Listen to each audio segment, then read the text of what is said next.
28-01 ساعت تخمینا 9 پگاهی 4 بیمار ورود گشت که این بیمارا را با یاری ماشین تجلی وارد بیمارخانه ما کردند.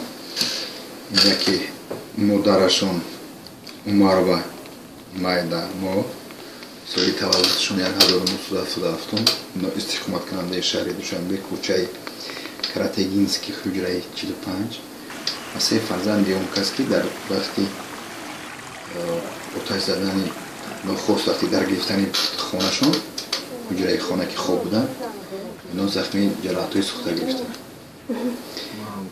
وقتی وارد گشتن حالت مادرشون نهایت وزن بود، سوخته روی نفس، صدمه 3 درجه، جراحت‌های سوخته با آتش که زیاده از 95% بدن رو اشغال میکرد.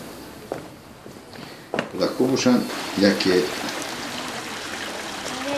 50%، دیگری 25% و دیگری 35% سوخته داشتن. در هر 3 این کودک‌ها هم جراحت‌های سوخته و هم سوخته‌های راه‌های نفس، صدمه‌های وزنی در اینا دیده می‌شد. از هر 3 کودک در شعبه احیاگری بستری هست، حالتشون کمی بهتر. افسوس که مادرشون بعد یک شبانه روز فهمیدن. نه این گپا کاری خیلی دروغ است. وقتی که نخست مادرشون گرم بود است پیچکه خیلی بنزین میریزد و که در از نو آتش گرو میکند خونه گرم شد گفته.